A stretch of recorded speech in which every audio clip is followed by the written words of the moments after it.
Hello, I'm David Gibson, Director of the Center on Religion and Culture, or CRC, at Fordham, the Jesuit University of New York, and welcome to another installment of our CRC Lockdown Conversations, Zoom chats from home, my home, with intellectuals and writers who are also working from their homes, but still contributing to the intense national conversation about who we are and where we may be headed amid and after this pandemic. Today, we're joined from Washington by a friend and colleague of mine on the religion writing beat, journalist Jack Jenkins of Religion News Service, who's also a newly baptized author. His first book, just out from HarperOne, is American Prophets. That's Prophets. American Prophets, the religious roots of progressive politics and the ongoing fight for the soul of the country. Jack, welcome to our virtual CRC. You've been in live, in person, when we used to do those way back when. Oh yeah, in the before times. So this is yet another virtual CRC. Congratulations on the book. Thanks so much, and thanks so much for having me. Now, this title, first, I really like the religious roots of progressive politics.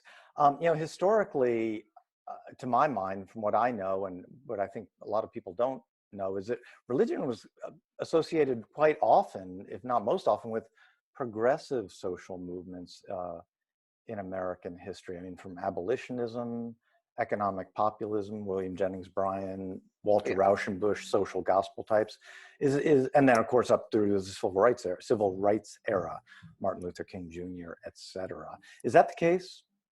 Oh yeah, and I think that, I mean, you can go throughout American history and find these very explicit historical examples of what we would now look at as these kind of progressive-minded activists who were pushing for change, like, as you noted, the abolitionist movement, or the civil rights movement, or in between there, kind of this economic populism of the early 20th century. Those movements were aggressively religious. In fact, the social gospel, what we now refer to as the progressive movement in the United States, there's a whole argument that it actually originated in these religious movements. These calls for this fusion of a kind of theology that says maybe the Industrial Revolution left some people out, or maybe the impact of the Industrial Revolution didn't actually trickle down, as it were, to the poor and to a lot of the working class. And so, a lot of the formation of what we now understand to be progressivism, it became the New Deal, et cetera, et cetera. I write about that a little bit in the book, about how historically that era actually, when we think of religion and politics today, we think of like kind of the religious right. But back in the early 20th century, it was liberal Christianity that was kind of the main political force to be reckoned with. So, and it was arguably in response to that we get the modern religious right. So all that is to say, yeah, it's been that way for a long time. And again, like as you just alluded to, when did that change, really? Well, so I've mentioned this a little bit in the book, but kind of as a response to liberal Christianity kind of triumphing in the 1920s, particularly the 1930s, the whole New Deal era, you kind of saw this retreat from society happen among the religious right, or what at the time were just called Christian conservatives or fundamentalists. But what was actually happening in that moment was a few different things. One, Christian conservatives started creating their own institutions, their own schools, their own publishing houses, their own magazines, their own form of discourse, kind of happening either, only in conversation with or even outside of mainstream American discourse. And you also had something I allude to in the book about this sort of coalition that got formed between businesses that felt that the New Deal era didn't particularly benefit them and Christian conservatives. And they started fusing concepts of patriotism and nationalism in particular, with this idea of to be an American is to be a Christian, and to be an American is to value capitalism, right? And so you got this sort of fusion of what we now would call actually something close to prosperity gospel theology and something we would call Christian nationalism, which for a time actually ended up occupying two different spaces in American religion, and now have actually in the last few years reacquainted themselves with one another. But when after that original marriage that happened in the 1930s of businesses and conservative preachers, you slowly but surely, quietly for a long time, but then really picking up in the 70s and 80s, you saw this group that we now know as the religious right really ascend to power and kind of focus in on a couple of issues, particularly same-sex marriage or just LGBTQ rights and abortion. And that slowly bifurcated the electorate into those spaces we now see them today. And so that's the rough, grossly overgeneralized history of the religious right that I've come across. And because today, the reality is, I mean, you talk to anybody and you look at polls, I mean, religion is associated with conservatism, is associated with the Republican Party. Right. Is that just in the popular imagination, or is that the facts on the ground? It is not. It is not true that religion is the unique purview of conservatism or the Republican Party. It is certainly true that they have been, in the last 2 or 3 decades, the conservatives, particularly conservative Christians, not exclusively conservative Christian Protestants, but often conservative Christian evangelical Protestants, have been really enthusiastic about trumpeting, their faith in the public sphere and marrying that with their policy proposals. Whereas Democrats have repeatedly invoked their faith for the last 3 or 4 decades, but haven't done it in the same way and haven't done it as enthusiastically as you've seen people on the religious right. Now, however, what's been interesting is that even during those time periods, there was never an era where there weren't Democrats or progressives or liberals who were inspired to be Democrats, progressives, or liberals precisely because of their faith. That has always been true.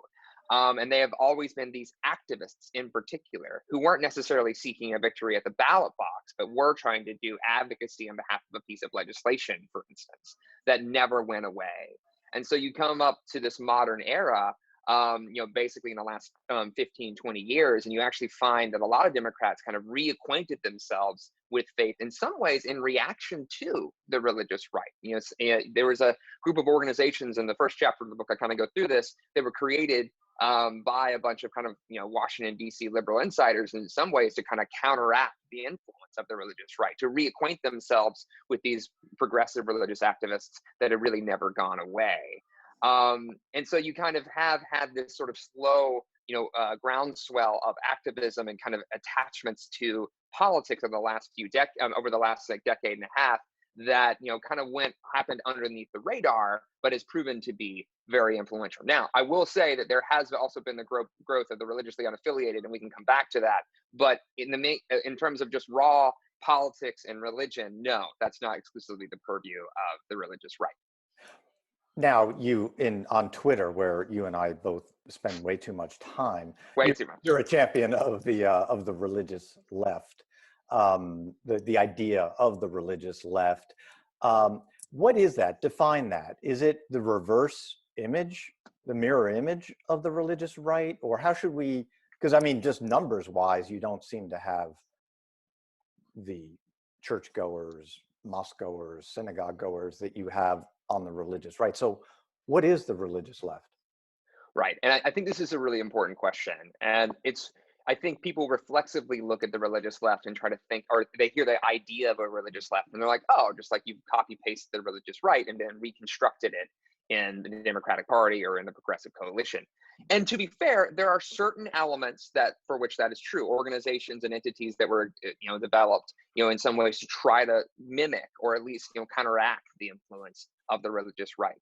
But in truth, the religious left doesn't work like the religious right. And the reason for that is because the left doesn't look like the religious right. There is nothing that is the same as the religious right on the left, whether, for any issue, for any demographic. There's no one that is organized in the same way, that, preaches the same kind of theology, that attaches themselves to power in the same way on the left as you find on the right. And part of that's just because, and I kind of get into this a little bit in the book, that the Progressive Coalition, the modern Progressive Coalition, is basically a coalition of coalitions. It's a lot of different diverse identities, races, gender identities, issue spaces, advocacy groups that don't always have the exact same identity or political persona. Whereas when you're in the religious right, there's relatively more uniform hegemony in that side than you're going to find in the left. So that means for the religious left is that the religious left, unlike the right that has really been concerned with, elections of the ballot boxes and judges, what you often find is the most vocal and most influential pieces of the religious left are these activists and advocates that are really good at forging coalitions and really good at forging connections across difference, where they kind of pool different groups together, where the leader of an immigration movement that's faith-based will team up with the leader of someone who's working on climate change that's faith-based, who will team up with someone who's working on racial justice that's faith-based. And so that seems to me, and that's what I kind of focus on the book, that's one of the greatest strengths of the religious left that's different from the religious right. But if they're good on issues, are they good on politics, on elections, on getting people out to vote and getting their candidates in Congress and in state houses? So the short answer to that one is like, if you're looking for any group on the left to be equally as powerful as the religious right, that doesn't exist. So what you have to do instead is what progressives often do in general, and the religious left does in particular, which is that it's about these small little margins, right? So the case example I look at in the book is the Senate campaign in Alabama, where Doug Jones was elected the first Democratic candidate, Democratic senator from that state in quite some time, over Roy Moore. Now, Roy Moore lost for a lot of reasons, not the least of which he was accused of sexually assaulting like young women for years. But one of the things that people noted on election day, when Doug Jones was actually, claimed victory, was that a big part of the electorate that helped get him into Congress were these African American Protestants, people who were often organized through their churches, particularly African American women, who make up a decent percentage of those who are in the pews in Black churches. And so when you're looking at that dynamic, that made a difference on election day. It's one of the reasons he is a senator from Alabama. Similarly, Joe Biden is now the presumptive Democratic nominee, in large part again because of the support of Black Protestants, particularly in South Carolina and in other states. And so there are moments where these groups can make a difference on election day. This is also true of, for instance, Muslim Americans who live in Michigan, right outside of Detroit and kind of Dearborn, Michigan. That's a significant population.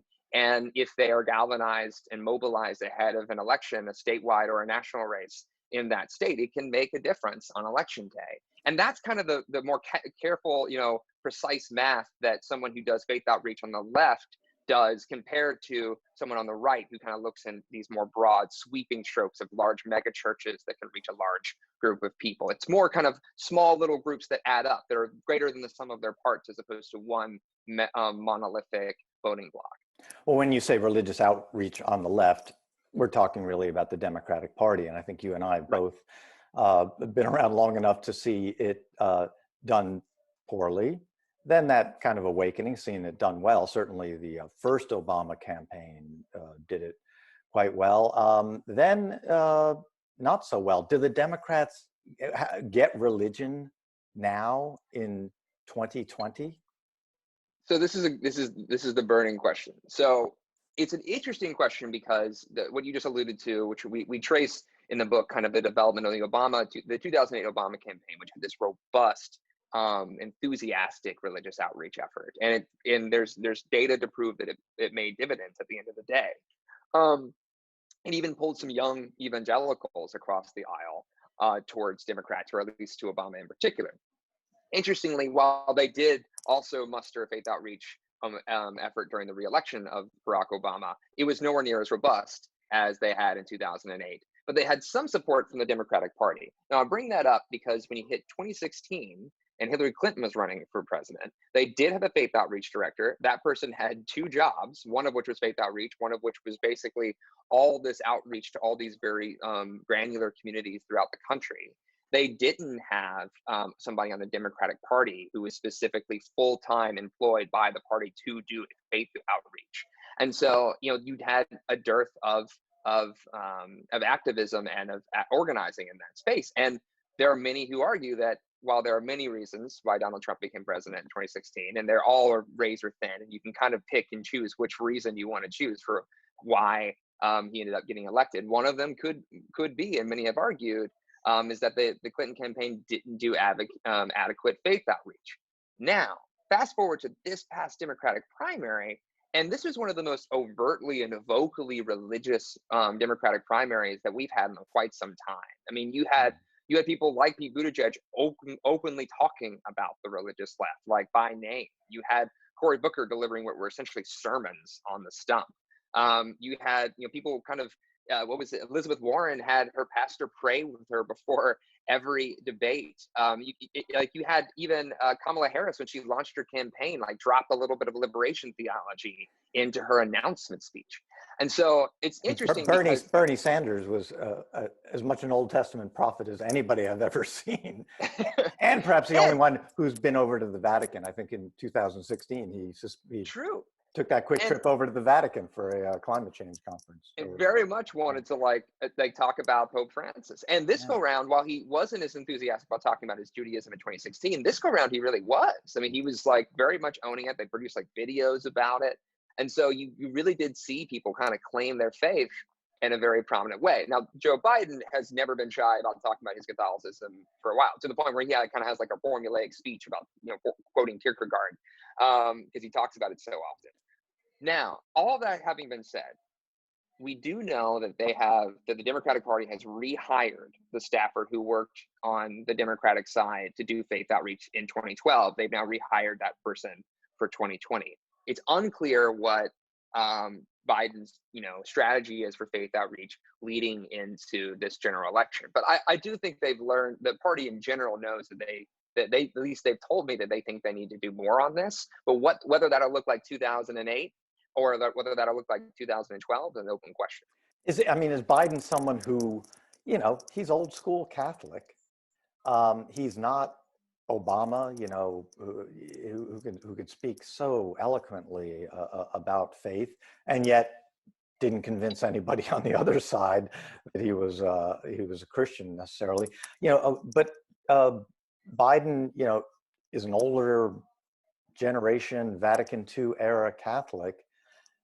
Can he speak God talk? Can he speak to the religious left the way in a way they'll understand? So this is an interesting.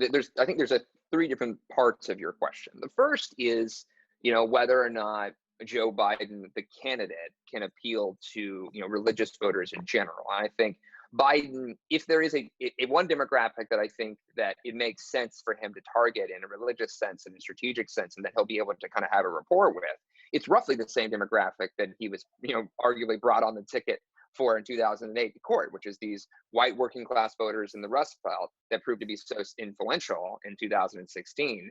And there's a heavy percentage of them are Catholic, and that's a demographic that Biden can speak to. And he certainly has Catholic chops. I mean, from what I heard, Sister Simone Campbell has been in constant conversation with his campaign. He actually has a lot of existing relationships with Catholic leaders and Catholic nuns. So within the raw Catholicism Catholic outreach element, I think Biden has a lot to pull from there.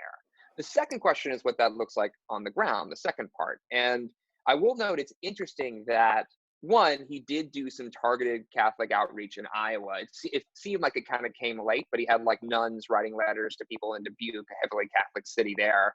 And of course, it didn't result in a victory at the end of the day, but there does seem to have been some experimentation there. But perhaps more notably, Biden was the first campaign to hire a state-specific South Carolina faith outreach director. And within 4 months of hiring that back in late summer 2019, they were announcing the endorsement of 100 different faith leaders in that state alone. And that, I think that's not a coincidence. I think he was looking at the Obama playbook a little bit and saying, okay, if we get on the ground early on this is a way that he can, at the time, really keep South Carolina as a firewall and really lean on those faith communities to show up on election day. And then so there is this element where I do think he has, if he pulls from the Obama playbook, which I would be surprised if he did not, I think he has that capacity to kind of, do the targeted outreach efforts as well. And then there's the third piece, which is whether he's talking to the religious left, not just as voters, not just as this electorate, but as these advocates and these activists. And that's a little different. I will note he did go last year when the Poor People's Campaign had a presidential candidates forum in Washington, D.C. 9 different Democratic candidates showed up, including Biden. And it actually got Biden in trouble because he actually repeated one of the talking points of the Poor People's Campaign and botched it. And so the Washington Post actually fact-checked, did a whole fact-checker explainer on whether or not his claim about poverty was correct. And they basically had to admit in the fact check that the Poor People's Campaign was accurate and Joe Biden had botched the quote. But the fact that he felt obligated to be there and want to talk to them does show that, at least with either Biden himself or his campaign staffers, know that these sorts of prominent faith leaders like William Barber, who's one of the co-chairs of the Poor People's Campaign, are folks he should at least be in conversation with. But whether or not he'll be able to galvanize them in the same way that someone like Bernie Sanders or someone like Pete Buttigieg was able to do this, two different like subsets of the religious left there, but how they were both able to talk to them in this Democratic primary, that remains to be seen. How much is, on the other side, how much is Trump galvanizing religious progressives, the religious left? You do a chapter on the Charlottesville marches and that sort of turning point. It seems to me, the way you depict it, obviously very moving and something we should never forget. How much is Trump and this threat of white Christian nationalism on the other side really doing Biden and the Democrats' work for them? It is huge. I mean, I wrote a piece right after Trump was elected that kind of said, look, there are all these activists that have been in the religious left, and a lot of their movements, and I note this in the book, actually started under Obama, but they were smaller. They weren't these like robust, behemoth activist groups as at the time. They were just kind of starting these granular movements. But when Trump got elected, he became this sort of existential threat to not only a lot of the movements that these faith-based activists were pushing for, but in some instances, the activists themselves. And so it really kind of provided this common enemy, as it were, this common cause to push back against Trump. And that's why so many of these resistance movements were spearheaded by members of the religious left. And part of that's because they've been doing activism for so long, it's natural that they're the ones who are willing to be at the front and get arrested. Religious progressive activists, as it were, they're really good at getting arrested. Like, it's like they're very good at the poetry of protest. And so when they have this sort of like, very overt threat to the things that they believe in, and then not someone like Obama, who they're trying to persuade to push a little farther left, it really kind of has created this really broad sweeping movement. And that's where you get people like Linda Sarsour helping be one of the 4 co-chairs in the Women's March. That's where you get William Barber and Tracy Blackman being at the front of those protests in the Affordable Care Act, the attempt by Republicans to repeal and replace the Affordable Care Act. The people who were at the front of a lot of those marches were William Barber, Tracy Blackman, and other progressive faith leaders. And so it's given them this common cause. So now there is an open question of what happens if Trump is defeated. If Trump goes away, at least in the power sense, will these groups continue to operate and coordinate as well as they have for the last 3 years? And that's a question, I think, for the left in general. But in the meantime, I do think things like Charlottesville, and the president's response to Charlottesville, things like the travel ban, which was originally proposed as an explicit Muslim ban, like those are things that really gather more groups of people together than otherwise would have hung out together. And we can see that pan out as different communities who feel beleaguered by this administration start organizing together through their faith. Referring back to the top of our conversation, we talked about the demographics of religion and non-religion, the nones, N-O-N-E-S, is the unaffiliated. Younger people tend to be more progressive people out there. Those are folks with no religious affiliation. Within this progressive camp are people of faith and people of no faith natural allies, or is there a problem, an antagonism there?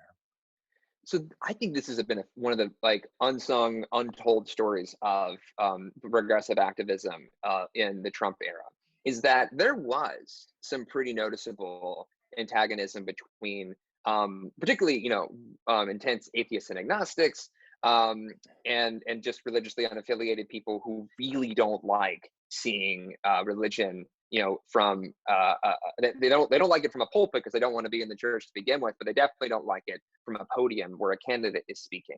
And so there was this sort of tension that you kind of really saw before 2016 between some of these groups and that I ran into when I was doing reporting back at Think Progress at the time. And it wasn't like hyper combative, but it was real. But what's been interesting about the Trump era is that I think, one of the things I talk about in that Charlottesville and Ferguson chapter is that the activists, the faith-based activists who showed up to those events, they really had to re-earn the respect of some of the more secular activists around them. They earned it literally sometimes in the streets. And when those activists and advocates who were, either atheist, agnostic, or just religiously unaffiliated and don't have a very strong tie to the church or any faith community, when they saw that, they're like, you know what? Look, maybe I'm not huge on faith in general. Maybe I grew up in a very religious home, and it really wasn't great for me. But I like you, person who's been on the front lines for this protest. Okay, I can stand next to you. And that's happened so many times that the tension between those groups has really kind of fallen off a cliff from where I sit, in terms of the antagonism between them. You also see something of a ethnic racial divide there as well. I think, some of the younger woke